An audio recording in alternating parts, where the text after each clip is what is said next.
नमस्कार, मेरा नाम है शिवम और आज हम लोग गीता जी के अध्ययन की आधिकारिक रूप से पुष्टि करेंगे और आधिकारिक रूप से शुरुआत करने जाएँगे। गीता जी का अध्ययन हमारे यौगिक जीवन में बड़ा महत्वपूर्ण है और हम ये जानने की कोशिश करेंगे इस संपूर्ण अध्ययन के दौरान कि आखिर वो कौन-से विषय हैं जिसके कारण से गीता को गीता जी कहा जाने लगा और कौन-सा वो विषय है जिसके कारण से संपूर्ण विश्व में गीता जी को बेस्ट मैनेजमेंट किताब, बेस्ट लाइफ चेंजिंग बुक या इस तरीके के तमाम किताबों से नवाजा जाता है और ये भी जानने की कोशिश करेंगे कि आखिर गीता जी में योग का स्वरूप क्या है? ये भी जानने की कोशिश करेंगे कि भगवान ने जो 570 श्लोक बोले हैं, उन श्लोकों में क्या महत्ता है और ये 700 श्लोकों के दौरान जो संपूर्ण गीता जी का सार है, आखिर धर्म की किताब इसे क्यों कही जाती है? देखिए, एक बहुत मैं गूढ़ बात आपको बताना चाहता हूँ, अगर आप इस बात को देखेंगे बहुत करीब से, तो आप आश्चर्यचकित होंगे कि जो पहला श्लोक है गीता जी का, धर्म क्षेत्रे कुरुक्षेत्र, जो पहला अक्षर है इसका ध से शुरुआत होती है, ध से और अंतिम जो श्लोक है यानी 700वाँ जो श्लोक है 18वें अध्याय का 700वाँ श्लोक अगर आप देखेंगे, तो उसमें लास्ट में मर्म शब्द आता है यानी कि म पे समाप्ति होती है। ध से लेके और म तक के बीच की यात्रा है, वो है गीता।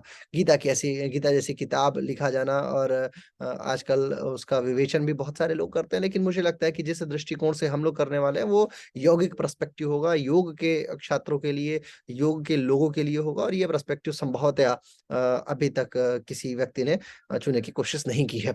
आइए शुरुआत करते हैं सर्वप्रथम गीता जी के प्रथम श्लोक के माध्यम से भगवान श्री कृष्ण के चरणों में अपने प्रणाम को निवेदित करते हुए एक बार ये शुरुआत करेंगे हम लोग क्योंकि जो भी दिया हुआ है ये पूरा संपूर्ण ज्ञान उनके द्वारा ही दिया हुआ है। हालाँकि पूरे प्रथम अध्याय के दौरान भगवान एक बारी भी बोलेंगे नहीं, भगवान जो है वो दूसरे अध्याय के दूसरे श्लोक से बोलना शुरू करेंगे, हम उस बात को भी जानेंगे। आज कोशिश हमारी ये रहेगी चूँकि शुरुआत कर रहे हैं आज से इस पूरी सीरीज़ की, तो आज हम लोग 5 से 6 मुझे लगता है 6 श्लोक करना पड़ेगा क्योंकि चौथा, 5वाँ और 6वाँ श्लोक जो है, वो एक ही श्रेणी का है। द्रोणाचार्य से पहले दुर्योधन बोलता है, तो दुर्योधन की जो बातें हैं, वो चौथे, 5वें और 6वें श्लोक में है, तो वहाँ तक हम आज कंप्लीट करेंगे। इसके बाद छठे से लेके फिर आगे फर्दर अगले वीडियो में कंटिन्यू करेंगे। तो आइए शुरुआत करते हैं। प्रथम श्लोक जो है, उसमें धृतराष्ट्र ने कहा है, धर्मक्षेत्रे कुरुक्षेत्रे समवेता युयुत्सवः मामका पांडवाश्चैव किम कुर्वत संजय। यानी कि संजय से प्रश्न पूछा है कि धर्म क्षेत्र में, कुरु के क्षेत्र में क्या चल रहा है, किस प्रकार से है? अच्छा, अब एक-एक चीज़, एक-एक शब्दों का विवेचन हम लोग करते हुए आगे बढ़ते हैं। जो पहला शब्द है, धर्म क्षेत्रे कुरुक्षेत्रे, आप धर्म क्षेत्र को क्या समझते हैं? धर्म का क्षेत्र का मतलब ये हो गया, वो भूमि, क्षेत्र का मतलब भूमि, खेत, जिसे हम आज खेत बोलते हैं, उसे क्षेत्र बोला जाता था पहले के ज़माने में, संस्कृत में आज भी हम इसे क्षेत्र ही बोलते हैं। धर्म का मतलब हो गया वो स्थान जहाँ पे ऋषियों की तपस्थली रही हो या जहाँ पे पुण्य प्रणीत कार्य होते रहे हों, ऐसे धर्म क्षेत्र में। और फिर कुरुक्षेत्र का क्या तात्पर्य हो गया? चूँकि जो पांडव और कौरव थे, ये कुरुवंशीय जो कुरु राजा थे, उनका ही वंश है ये, तो कुरु का क्षेत्र है। यानी कि देखिए कितने बहुत मतलब मार्मिकता से अगर इस बातों को हम देखेंगे, तो जो धर्म का क्षेत्र है, जो कुरु का क्षेत्र है, ऐसा नहीं कहा धृतराष्ट्र ने कि जो मेरा क्षेत्र है, यानी कि अभी भी वो ये बात मानने को तैयार है कि नहीं, अभी युद्ध जब होगा, युद्ध के उपरांत जो भी निर्णय आएगा, उस निर्णय को देख के माना जाएगा कि ये क्षेत्र किसका है।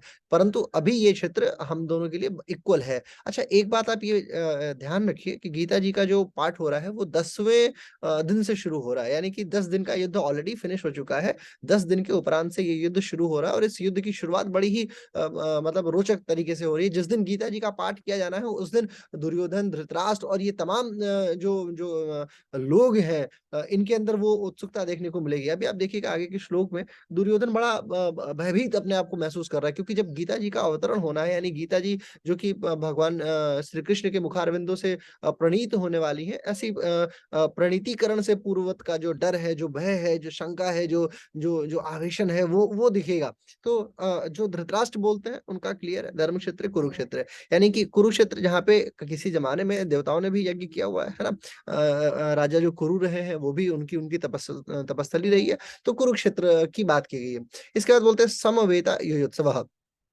समवेता का क्या मतलब हुआ? मतलब जो दोनों ही पक्ष जो है, समवेता युत्सव यानी कि इक्वली दोनों पक्ष जो है वो चाहता है कि हमें हम फाइट करें, देन हम ये डिसाइड करें कि ये हमारा है या क्या कहते हैं, ये हमारा नहीं है। यानी कि दोनों जो पक्ष है वो इक्वल मॉडिफिकेशंस के साथ में ये फाइट करना चाह रहा है, तो ये समवेता है। यानी कि जो धर्म क्षेत्र में कुरु के क्षेत्र में जो युद्ध हो रहा है, जो जिसके प्रणेता दोनों लोग हैं। अच्छा, एक बात आप ये समझिए, भगवान श्री कृष्ण ने बहुत कोशिश की थी कि ये युद्ध ना हो। हालाँकि लोग मानते हैं कि भगवान श्री कृष्ण ने किया, और लांछन लगाने को तो कोई किसी पे भी लांछन लगा सकता है, परंतु धर्म को जानने वाले लोग, जो भी लोग धर्म जानते हैं और जो करीब से देखते हैं, वो इस बात से इत्तेफ़ाक रखते हैं कि ये संभव नहीं है कि कोई व्यक्ति ईश्वरीय चेतना के साथ हो, ख़ास करके। और एक गज़ब की बात देखिए, रामावतार में भगवान श्री राम को ये प्रणीत नहीं था कि वो विष्णु जी के अवतार हैं, परंतु श्री कृष्ण अवतार में श्री कृष्ण को ये पता है कि वो अवतार हैं। तो ऐसी अवस्था जानने के उपरांत भी युद्ध करने के लिए अगर कोई व्यक्ति और चातुर्य का भी प्रयोग कर रहा है, तो इन सारी चीज़ों के पीछे कारण क्या है? सिर्फ़ एक धर्म का कारण है।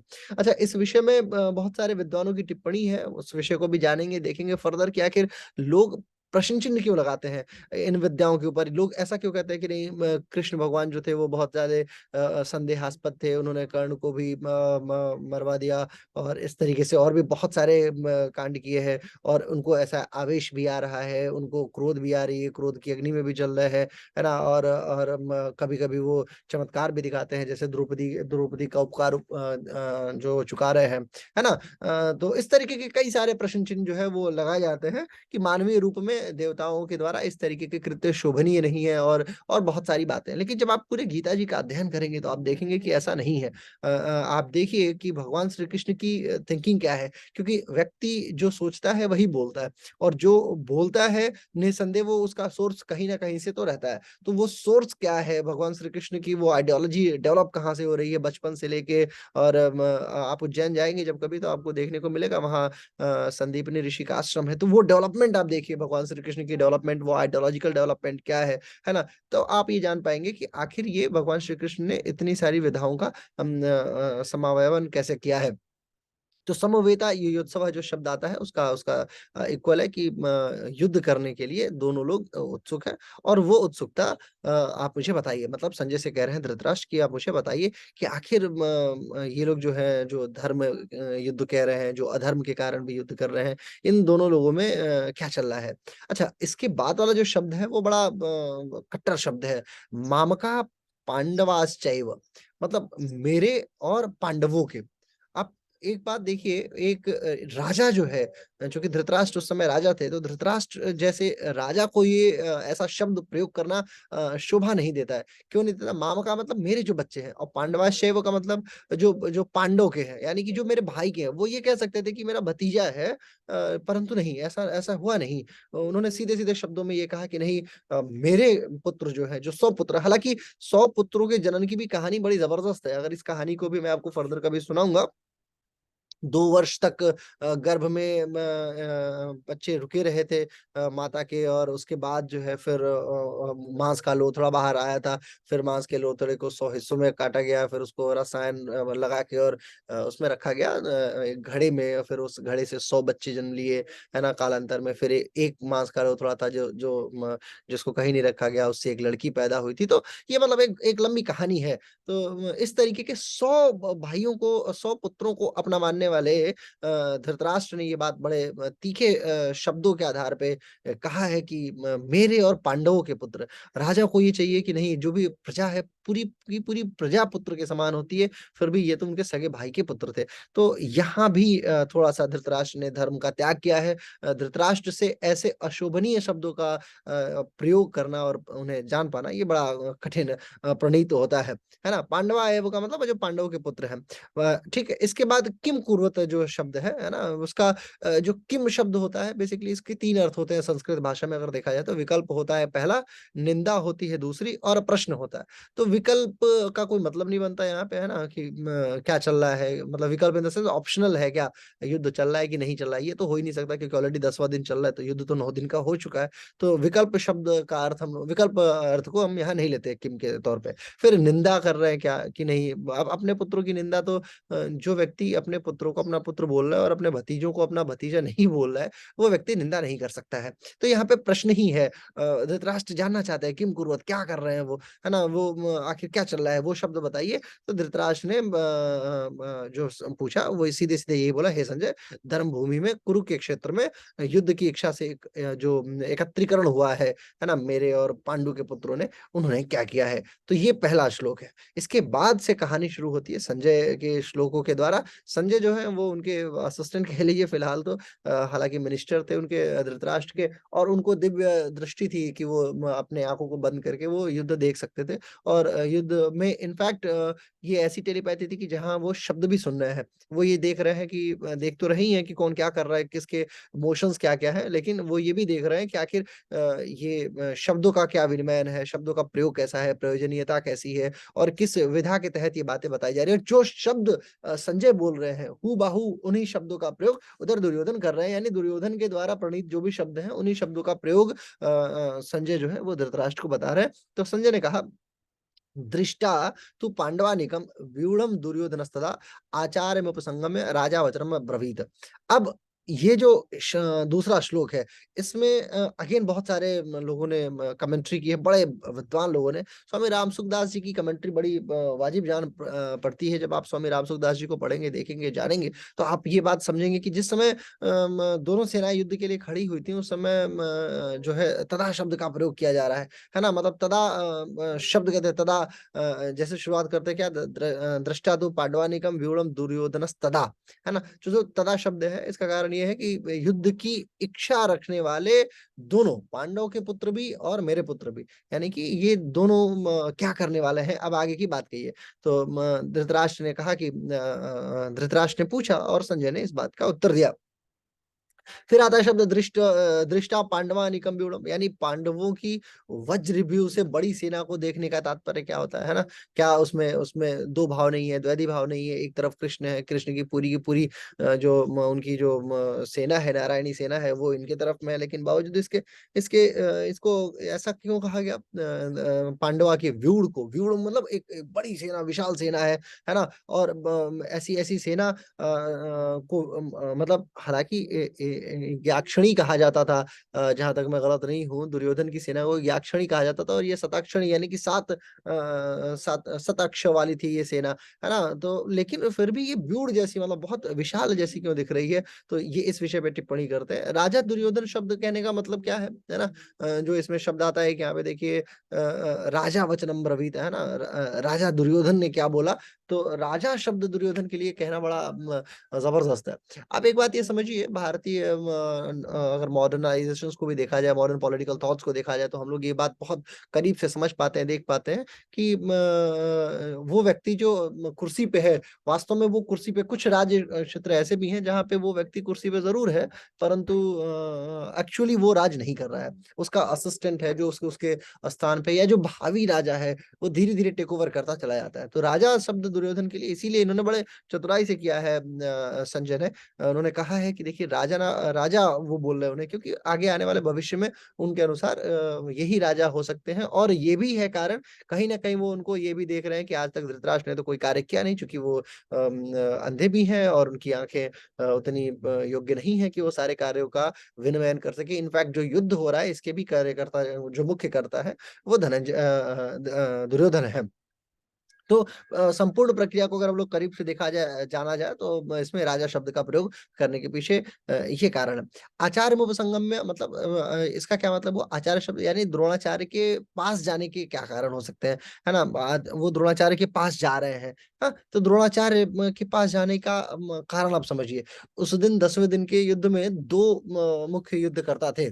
पहले जो थे वो थे भीष्म पितामह, और दूसरे जो थे वो द्रोणाचार्य। अब दुर्योधन जैसा आदमी मूर्ख तो है नहीं, वो ये जानता है कि भीष्म पितामह जो है वो मेरे दादाजी हैं, और दादाजी परिवार के हैं, यानी मेरे स्नेहीजन हैं। जो व्यक्ति उभय है, उभय अवतल का मतलब हो गया कि जो जो दोनों में शामिल है ना? वो है द्रोणाचार्य, क्योंकि द्रोणाचार्य के शिष्य हम लोग भी हैं, और द्रोणाचार्य के शिष्य अर्जुन लोग भी हैं। ये बात दुर्योधन बाखूबी जानता है। तो दुर्योधन क्या कहता है? दुर्योधन कहता है कि नहीं मैं जाता हूँ, और आचार्य, अभी देखिएगा आगे वाले शब्दों में आचार्य शब्द प्रयोग करेगा कि आचार्य आचार्य, बार-बार आचार्य कहने की कोशिश करेगा ताकि वो उनको अपना धर्म याद दिलाता रहे। दुर्योधन भी मूर्ख नहीं है, उसकी भी बुद्धिमत्ता है, शकुनी जैसे लोगों को वो भी रखे हुए, और ये लोग कुटिल हैं, कपटी हैं ये भी। हालाँकि कुटिलता तो हर हर श्रेणी में देखी जाती है, लेकिन इसकी भी ट्रेनिंग जो है वो द्रोणाचार्य ने ही किया है, तो आप द्रोणाचार्य के ऊपर प्रश्न नहीं लगा सकते।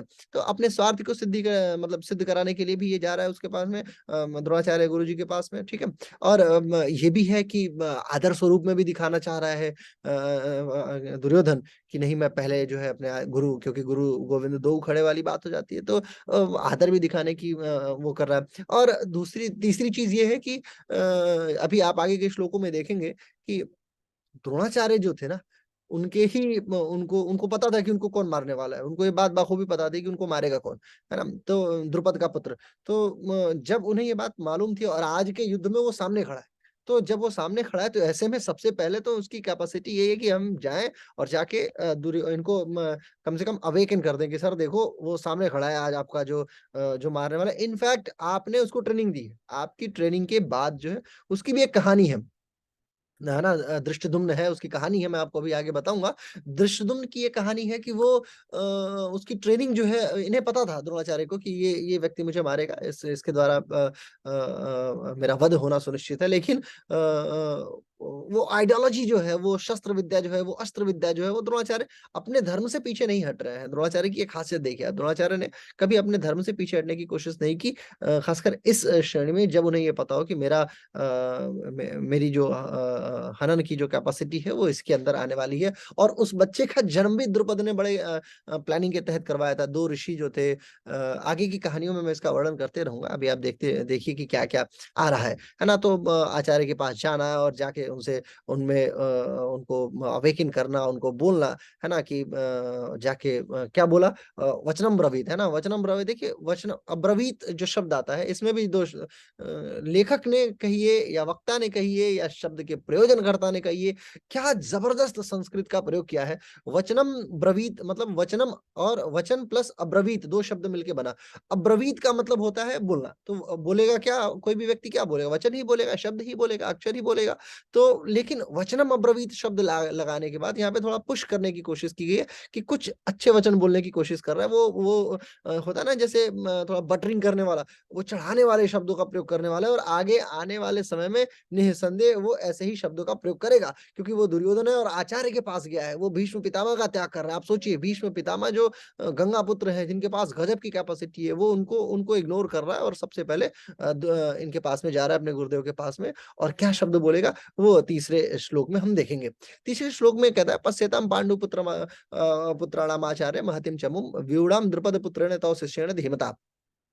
ये इसमें कुछ-कुछ शब्दों को हम लोग अलग-अलग कर लेते हैं। एक तो आचार्य शब्द है जो उसको हम अलग कर लेते हैं, पांडुपुत्राणाम आचार्य, है ना? उसके बाद तौ शिष्येण धीमता को अलग करते हैं, द्रुपद पुत्रेण को अलग करते हैं, है ना? और पांडुपुत्राणाम एताम व्यूढ़ाम महतिम, है ना? चमुम पश्यम, इन शब्दों को अलग करते हैं। अब आचार्य शब्द को देखिए, आचार्य शब्द का मतलब हो गया कि द्रोणाचार्य के लिए आचार्य शब्द बोलते ही मतलब वो उनको थोड़ा-सा अपलिफ्ट करना चाहते हैं। वो चाहते हैं कि नहीं, आप जो है चूँकि आप जो है उनके भी गुरु हैं और हमारे भी गुरु हैं, लेकिन आप अभी उभयावतल हैं, मतलब आप ऐसा नहीं है कि आप कहीं ऐसा ना हो कि उनको ना मारे, है ना? तो आप ये बात याद रखिए कि आप हमारे पक्ष से हैं, हमारे पक्ष के हैं, और मैं भी आपका सम्मान उतना ही करता हूँ जितना कि वो उधर अर्जुन, क्योंकि द्रोणाचार्य देखिए एक कक्षा में, हालाँकि ये न्याय संगत नहीं माना जाता, लेकिन फिर भी एक कक्षा में मानवीय गुणों के तहत हर वो छात्र प्रिय हो जाता है उस अध्यापक का जो कक्षा में तीव्रतम गति से आगे बढ़ रहा होता है ना? तो तीव्रतम गति का छात्र अर्जुन रहा है, और ऐसे ऐसे अर्जुन को द्रोणाचार्य जो है वो प्रेम करते हैं। परंतु आज दुर्योधन भी जाके उनको ये बात जस्टिफाई करा रहा है, याद दिला रहा है, आचार्य हैं आप, आपको राजधर्म याद रखना चाहिए। तो आचार्य शब्द का प्रयोग किया है, और साथ में ये बताने की कोशिश की है कि आप पक्षधर मत हो जाइएगा। यानी ये नहीं कि आप अर्जुन का पक्ष लेने लगे, है ना? बाद में आप राजधर्म देखिए, आप राजा की तरफ से युद्ध कर रहे हैं, और आप को ये युद्ध करना चाहिए। ठीक है? तो शिष्येण धीमता, है ना? इसमें क्या भाव है ना? मतलब ये है कि आपके जो शिष्य हैं, आप देखिए तव शिष्येण धीमता, इसमें गज़ब की कहानी आपको समझने को मिलेगी। कहानी ये है कि अर्जुन जो है वो क्या कर रहा है, अर्जुन द्रोणाचार्य का शिष्य है, ठीक है? तो द्रोणाचार्य के शिष्य होने के नाते वो अपना एक युद्ध धर्म तो निभा ही रहा है, वो तो आगे बंदा खड़ा है युद्ध करने के लिए। लेकिन उनका जो शिष्य है, अर्जुन का जो शिष्य है ना? धृष्टद्युम्न, है ना? तो मतलब आप देखिए, जो धृष्टद्युम्न है वो, उसमें उसमें अर्जुन के शिष्य के तौर पे अगर हम इन्हें देखें, या हम ये शिष्य मैं क्यों कह रहा हूँ, मतलब अर्जुन ने एक बार धृष्टद्युम्न को भी कुछ सिखाया। क्या सिखाया था? अभी मैं आपको बताऊंगा कि धनुष, जो बड़ी धनुष होती है, उसको उसको उसको किस तरीके से लिया जाता है, और उसे फाइट करने के लिए उसको माहिष्मति क्यों बोलते हैं, तो उसके पीछे भी कहानी, मतलब ये बताने की कोशिश कर रहे हैं कि आप देखिए कि आप जो है, आपका शिष्य है, उसके मित्र हैं, और आप जिसके द्वारा मारे जाने वाले हैं, वो व्यक्ति भी है ना? वो भी आपके सामने खड़ा है ना? उसकी धी वो देखिए, धीमता देखिए, उसका उसका ये कुटिलपन देखिए, कि आज वो जो है, आप ही का शिष्य जो है, वो आपके हननकर्ता को साथ में लेके आया पड़ा है, और वो आज आपके सम्मुख खड़ा है ना? और वो भी वो उसका शिष्य है। गजब की बात ये है। तो यानी कि एक क्रॉस कंट्राडिक्शन, मतलब चढ़ाने की बात हो रही है दुर्योधन के द्वारा द्रोणाचार्य को, कि आचार्य देखिए, ये आज तो आपको अपने अपनी पूरी कैपेसिटी के साथ युद्ध करना होगा। और गजब की बात आप देखेंगे, जिस दिन का ये पाठ चल रहा था, उस दिन अगर आप महाभारत में, गीता से परे अगर महाभारत में भी आप देखेंगे, तो ये युद्ध बड़ा जबरदस्त लड़ा था द्रोणाचार्य ने, और कई सारे योद्धाओं को मार गिराया था। तो ये एक खासियत थी शब्दों की, शब्द वही ब्रह्मा जो कहा जाता है कि शब्द ब्रह्म के समान हो जाते हैं। तो उन बातों का ध्यान उन लोगों ने रखा है। अब द्रुपद पुत्र का मतलब क्या है, कि द्रुपद का पुत्र जो है ना? अच्छा, द्रुपद जन, जैसा मैंने आपको बताया था ना, कि द्रुपद ने दो ब्राह्मणों से, अगर मैं गलत नहीं हूं तो, याज और उपयाज नामक जो दो ब्राह्मण थे, याज और उपयाज, इन दोनों ब्राह्मणों ने बड़ा लंबा यज्ञ किया था, और उस यज्ञ के उपरांत जो है, धृष्टद्युम्न जो है वो जन्म लिया था। ये द्रुपद का पुत्र है ना? तो वो सेनापति के रूप में सेना के, मतलब फ्रंट लाइन सेना में खड़ा है, वो सामने खड़ा है आपके, और आपको आज ललकारेगा। उसको देखिए आप, है ना? और आप अवेकन रहिए। मतलब ये है कि आप थोड़ा सा ना, एक होता है कि एक्टिवेट करके रखना, है ना? और साथ में एक बात और देखिए आप, कि द्रोणाचार्य और द्रुपद की आपस में नहीं बनती थी, इसीलिए दुर्योधन ने द्रुपद शब्द का प्रयोग किया है, कि द्रुपद पुत्रेण, यानी द्रुपद का पुत्र खड़ा है। आप देखो, एक-एक शब्दों का प्रयोग जो है, दुर्योधन ने बड़े एक होता है ना, कौटिल्य नीति के तहत कह लीजिए आप, या ये कह लीजिए कि बहुत ही बहुत शार्प माइंडेड को मतलब प्रदर्शित करते हुए, और करता है। तो द्रुपद पुत्रेण कहने का मतलब ये है। पांडुपुत्राणाम एताम व्यूढ़म महतिम चमू पश्यम, यानी कि आप देखिए, पांडु पुत्रों के द्वारा ये इतनी बड़ी जो है, वो सेना है, जो जिसको अक्षौहिणी, 7 अक्षौहिणी सेना है, लेकिन फिर भी इतनी बड़ी लग रही है। हालाँकि हमारी उनकी 11 थी, ये बात तो नहीं बताता है, लेकिन 11 अक्षौहिणी थी, लेकिन 7 अक्षौहिणी सेना जो है, वो बड़ी विशाल है और बड़ी भयावह है। आप देखिए किस तरीके से उसको सेटल डाउन किया इन लोगों ने, है ना? और ये इसका इसका कार्यकर्ता, इसका नियोजनकर्ता कौन है? वो द्रुपद का पुत्र धृष्टद्युम्न जो है, उसने ही ये सारा व्यूह बनाया है। और ये आपके लिए आप देख लीजिए सर, आपको फाइट करना पड़ेगा बहुत तगड़े तरीके से, है ना? तो ये शब्द का प्रयोग है। एताम पश्यम का क्या मतलब हो गया, कि ये कहने का मतलब ये कि आप इसको देखिए, देखने के बाद आपको आपको जो है थोड़ा-सा अपने अंदर वो आएगा कि नहीं, आज जो है मैं इसको बताऊँगा कि मुझे ये युद्ध करना है कैसे, है ना? मतलब अर्थ हो गया, हे आचार्य, अपने बुद्धिमान शिष्य द्रुपद पुत्र धृष्टद्युम्न के द्वारा व्यूह रचना से खड़ी हुई पांडवों की इस भारी सी सेना को आप देखिए। पश्यताम पांडुपुत्राणाम पांडुपुत्राणाम चार्यम महतिम चमुम व्यूढ़ाम द्रुपद पुत्रेण तव शिष्येण धीमताम, यानी कि आप ही का जो शिष्य है, धृष्टद्युम्न जो द्रुपद का पुत्र है, उसके द्वारा बनाई हुई इस पूरी व्यूह रचना को देखिए। अब चौथे श्लोक से लेके छठवें श्लोक तक में एक एक कॉमन बात दिखेगी, वो है महारथियों के नाम, और उनका यूटिलाइजेशन, उनको उनको ये संभालना कि हाँ, ये किस तरीके से ये लोग फाइट करेंगे, और कैसे कैसे लोग हैं, उनके नामों का जो चर्चा है, वो ये करता है दुर्योधन। तो क्या है? अत्र शूरा महेश्वासां भीमार्जुना समायुधि युधानो विराटस्य द्रुपदश्च महारथ, है ना? यानी अत्र शूरा महेश्वासा भीमार्जुना समायुधि, है ना? मतलब आप देखिए महेश्वास किसे शब्द महेश्वास का मतलब क्या होता है? महेश्वास का मतलब होता है कि वो बड़ी-बड़ी धनुष है जिसको खींचने में जिसकी जो प्रत्यंचा होती है उसको खींचने में बहुत ताकत लगती हो, उसे महेश्वास बोला जाता है। हालाँकि जो छोटे धनुष होते हैं उसे इश्वास बोला जाता है, हालाँकि इश्वास भी बड़ी धनुष मानी जाती है। लेकिन जब कई सारी इश्वास मिलती हैं यानी लगभग 10 इश्वास मिलती हैं तो वो महेश्वास बनती हैं और महेश्वास जैसे इनके पास योद्धा हैं, महेश्वास को उठा सकने वाले योद्धा हैं, ऐसे योद्धाओं को देखिए आचार्य ये लोग आपके सम्मुख खड़े हैं। है ना? तो ये सब के सब कहीं न कहीं अर्जुन के आस-पास के हैं, जिसमें सबसे पहला नाम वो लेता है युयुधान, है ना? युयुधान जिसको सत्याकी ने भी बोला जाता है। सत्याकी जो है वो युयुधान जो था वो अर्जुन का शिष्य था। अब यहाँ पे दुर्योधन ने बड़ी कटुलता से ये बात समझाई है आचार्य को कि आचार्य आपका शिष्य है अर्जुन, वो आपके खिलाफ युद्ध लड़ रहा है। लेकिन आप देखिए कि पूरी की पूरी नारायणी सेना इन्होंने मेरे को दे दी थी, युयुधान भी उसी में से एक था। परंतु युधान अपने गुरु के खिलाफ नहीं गया। वो जाके युद्ध कर रहा है। अब अर्जुन के साथ में युद्ध कर रहा है, अपने गुरु की तरफ से युद्ध कर रहा है। हालाँकि युधान जो थे वो महाभारत के युद्ध में मारे नहीं गए।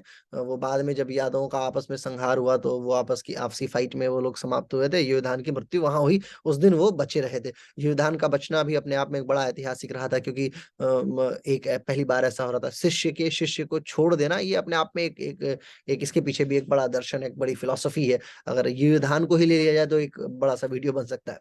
बहरहाल, तो मैं आपको बता रहा हूँ कि युधान की बातें कैसे हैं, है ना? तो युधान बता रहे हैं कि देखिए कृतज्ञता देखिए आप, युधान वहाँ पे खड़ा है, ठीक है? इसके बाद आप विराट को देखिए, है ना? विराटस्य जिसके कारण हमारे पक्ष का वीर सुशर्मा अपमानित किया गया था, है ना? आपको सम्मोहन अस्त्र से मोहित होना पड़ा था और हम लोगों को भी जिसकी गाय छोड़कर युद्ध से भागना पड़ा था, वो राजा विराट आपके प्रतिपक्ष में खड़ा है ना? मतलब आप देखिए सुशर्मा को विराट की भी एक कहानी है। विराट ने सुशर्मा को बेइज्जत कर दिया था, उन लोग की गायों का युद्ध था, तो वो भी एक कहानी है। विराट जैसे राजा आज आपके सामने खड़ा है। अच्छा ये वन बाय वन जिन-जिन लोगों का नाम लेगा जैसे युधान हो गए, जैसे विराट हो गए, है ना?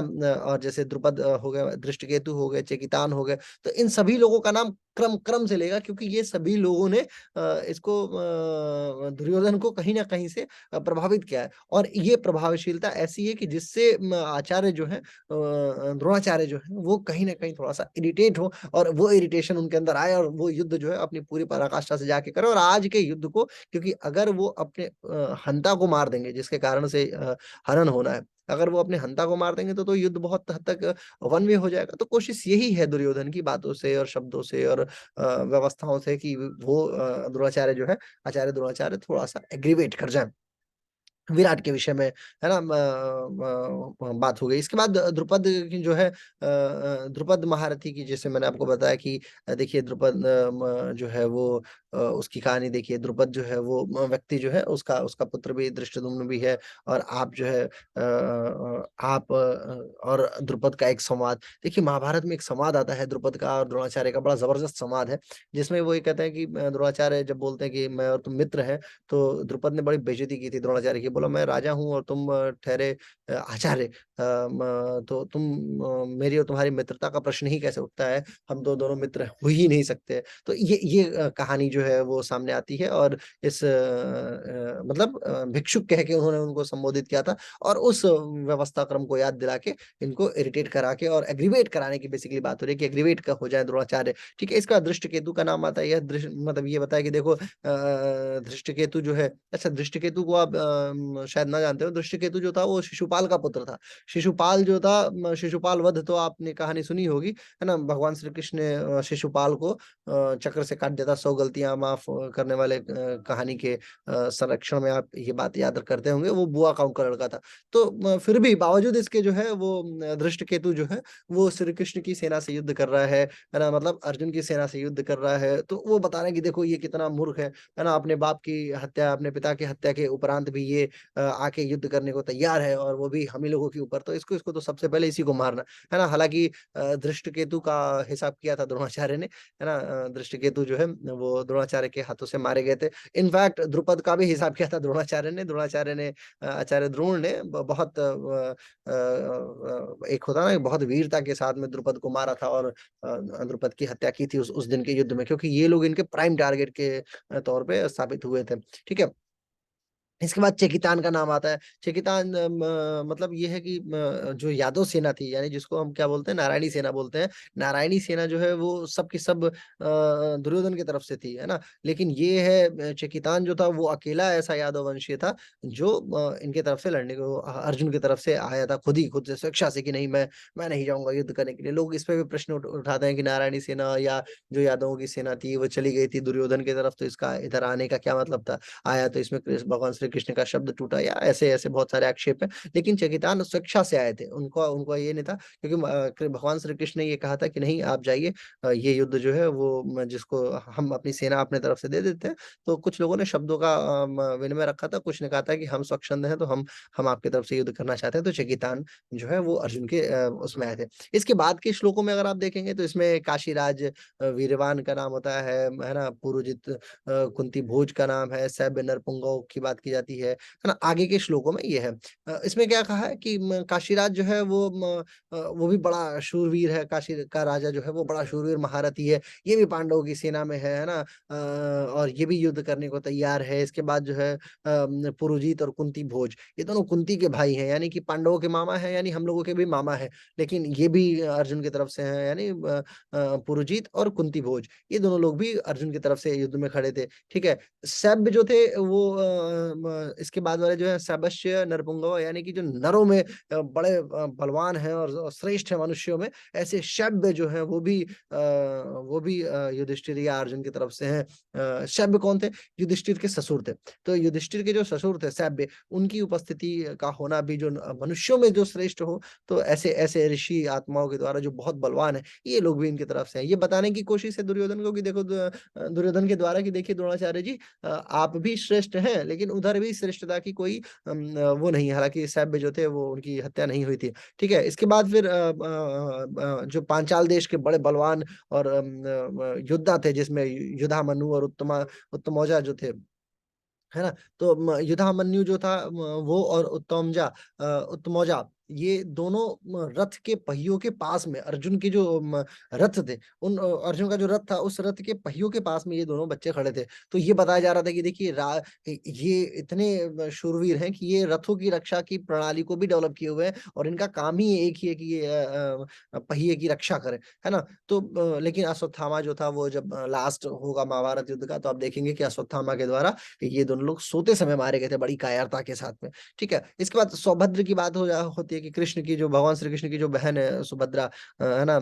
उनका जो पुत्र है अभिमन्यु, जिसको बोलते हैं दूसरे नाम से, सौभद्र भी बोला जाता है उन्हें, तो सौभद्र है। तो उसको भी बताया कि देखिए ये भी है, इसको तो बड़ा इसके पास तो अपना अलग ही टैलेंट है, ये तो चक्रव्यूह जानता है तोड़ना, और इसका सिस्टम अलग है, तो इसको भी देखते रहिएगा, इसका भी ख्याल रखिएगा, क्योंकि ये लोग कहीं से भी अटैक कर सकते हैं। तो ये बताने की कोशिश है इसके द्वारा। हालाँकि अभिमन्यु जो थे, उनकी कहानी आप जानते ही हैं कि दुशासन का जो पुत्र था, उसका नाम मुझे नहीं याद आ रहा था, वो दुशासन के पुत्र ने गदा से गलत तरीके से गदा से वार किया था पीछे से इनफैक्ट, और अर्जुन के पुत्र सौभद्र यानी कि अभिमन्यु की हत्या की थी। इसके बाद द्रौपदयाश यानी कि द्रौपदी के पुत्र, विभिन्न-विभिन्न जो उनके पुत्र थे, जिसमें युधिष्ठिर, भीम, अर्जुन, नकुल और सहदेव के जो पाँचों पुत्र थे, है ना?